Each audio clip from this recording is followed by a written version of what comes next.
है everyone, welcome all of you. So guys, आज अपन बात करेंगे एक नई रिक्रूटमेंट के बारे में जो कि जवाहरलाल नेहरू यूनिवर्सिटी दिल्ली से आई है। तो अपन नॉन टीचिंग स्टाफ की इसमें वेरियस वैकेंसीज है, उनकी डिटेल अपन चेक कर लेते हैं जैसा कि आपको इंटरफेस में दिख रहा है। तो सबसे पहले डिटेल एडवर्टाइजमेंट चेक करेंगे, फिर scheme of examination of non teaching staff on direct recruitment through NTA। तो ये जो एग्ज़ाम है वो NTA के थ्रू होने वाली है, नेशनल टेस्टिंग एजेंसी के थ्रू। इसके अलावा यहाँ पे इन्होंने ऑनलाइन अप्लाई करने का लिंक भी दे रखा है। तो डिटेल एडवर्टाइजमेंट देख लेते हैं। तो यहाँ पे आपको इंटरफेस में दिख रहा होगा, ये इसका एडवर्टाइजमेंट नंबर है। तो इसमें application are invited from eligible candidate for the following non teaching post in the pay level indicated against each post plus usual allowance as admissible as university rules. तो सबसे पहले डिप्टी रजिस्ट्रार की, फिर assistant registrar की, public relation officer, section officer, senior assistant, ये इनकी number of post है। इसके अलावा जूनियर असिस्टेंट, MTS की, private secretary, personal assistant, stenographer, research officer की टोटल 2 वैकेंसीज है। Editor publication, curator, assistant librarian, professional assistant, semi professional assistant, cook, mess helper, assistant engineer civil, junior engineer electrical, work assistant, total 16 post है इसकी। Engineering attendant 22 post है। Lift operator की total 3 post है। System analyst की 1 post है। Senior technical assistant की total 2 post है। Technical assistant की 1 पोस्ट है। जूनियर टेक्नीशियन की 1 पोस्ट है। जूनियर ऑपरेटर की 2 पोस्ट है। टेक्नीशियन ए 1 पोस्ट है। इसके अलावा कार्डियोग्राफिक असिस्टेंट की 1 पोस्ट है। लेबोरेटरी असिस्टेंट की 3 पोस्ट है। लेबोरेटरी अटेंडेंट की 2 पोस्ट है। स्टाफ नर्स की 1 पोस्ट है। स्पोर्ट्स असिस्टेंट की 1 पोस्ट है। जूनियर ट्रांसलेटर की 1 पोस्ट है। टोटल 388 पोस्ट रहने वाली है। तो यहाँ पे इन्होंने एलिजिबिलिटी क्राइटेरिया दे रखा है, डिप्टी रजिस्ट्रार का, असिस्टेंट रजिस्ट्रार का, पब्लिक रिलेशन ऑफिसर का। तो आप यहाँ पे चेक कर सकते हैं।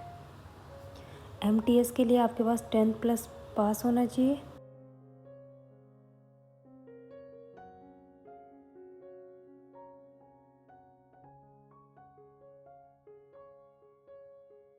तो अपन अब बात करें टेक्निकल असिस्टेंट की। तो टेक्निकल असिस्टेंट के लिए आपके पास बैचलर डिग्री होनी चाहिए with minimum 3 year working and maintenance या operator experience of scientific instrument in the laboratory. इसके बाद जूनियर टेक्नीशियन के लिए आपके पास 12th साइंस से पास आउट होना चाहिए, एटलीस्ट 50% मार्क्स, या 12th from a government recognise board with at least 50% marks and ITI course of 1 year और high duration in appropriate trade, या आपके पास डिप्लोमा इन इंजीनियरिंग होना चाहिए 3 ईयर ड्यूरेशन का।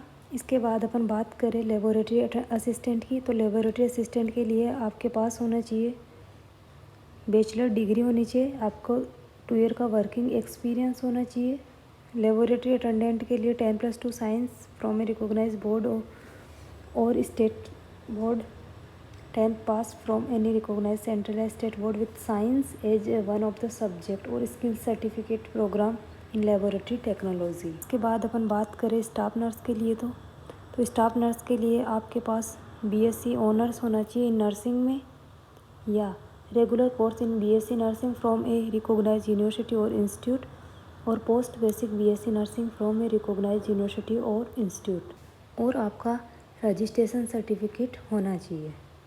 या फिर आपके पास डिप्लोमा हो सकता है GNM का, और आपका रजिस्ट्रेशन होना चाहिए, 1 ईयर का एक्सपीरियंस होना चाहिए, मिनिमम 50 बेड के हॉस्पिटल में। एप्लीकेशन फ़ीस की अपन बात करें तो पोस्ट ऑफ ग्रुप ए की जो भी पोस्ट है उनमें अनरिजर्व्ड EWS OBC की 1500 रुपये फ़ीस रखी गई है। SC ST वुमन की 1000 रुपये रखी गई है। PWD की कोई फ़ीस नहीं है।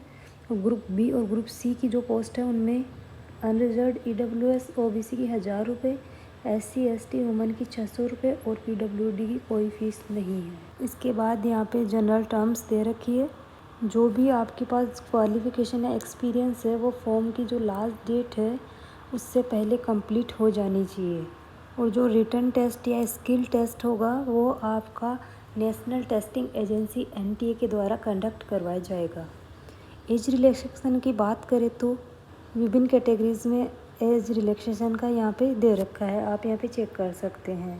एलिजिबिलिटी की जो लास्ट डेट है वो इन्होंने 31 मार्च 2023 को माना है। कास्ट या कैटेगरी सर्टिफिकेट प्रॉपर फॉर्मेट में आपको अपलोड करना चाहिए और जो आपका OBC NCL का जो सर्टिफिकेट है वो 1 अप्रैल 2022 के बाद का बना हुआ होना चाहिए। मतलब जो फाइनेंशियल ईयर है वो 2022-23 का आपके पास सर्टिफिकेट होना चाहिए। Weightage for return test paper first और पेपर सेकंड है वो आपका 70% का होगा। इसके बाद जो इंटरव्यू और पर्सनालिटी टेस्ट होगा वो आपका 30% का होने वाला है। कैंडिडेट्स एक से ज़्यादा पोस्ट के लिए भी अप्लाई कर सकते हैं। इसके लिए उनको सेपरेट एप्लीकेशन फ़ीस देनी पड़ेगी।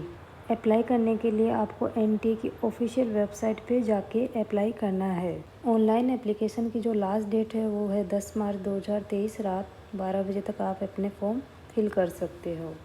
जो पहले से किसी जॉब में है उनको NOC सर्टिफिकेट प्रोवाइड करवाना होगा, तो ये उनका फॉर्मेट दे रखा है।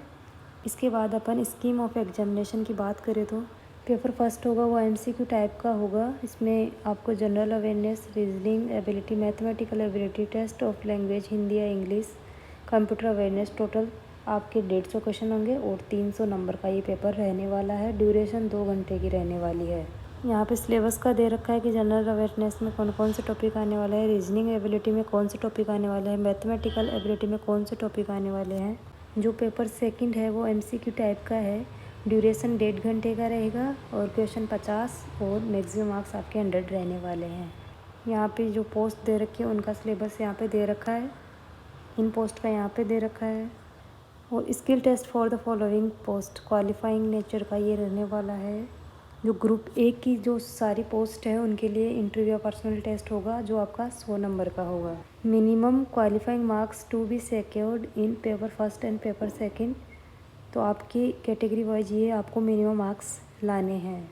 इसके बाद अप्लाई करने का प्रोसेस अपन देखें तो आपके सामने ये इंटरफेस ओपन होगा जिसमें JNU recruitment 2023 for non teaching post वाले इंटरफेस पे अपन क्लिक करेंगे तो आपके सामने NTA की वेबसाइट ओपन हो जाएगी, जहाँ पे आपको अगर आप पहले से रजिस्टर्ड हो तो आपको यहाँ पे लॉगिन करना पड़ेगा अपने एप्लीकेशन नंबर और पासवर्ड डाल के। और अगर आप पहली बार अप्लाई कर रहे हो तो आपको न्यू रजिस्ट्रेशन पे जाके अपना रजिस्ट्रेशन करना होगा। सो गाइज ये था all about JNU non teaching staff vacancy 2023। इसके रिगार्डिंग कोई भी क्वेरी हो तो हमें कमेंट करिएगा। Thanks for watching.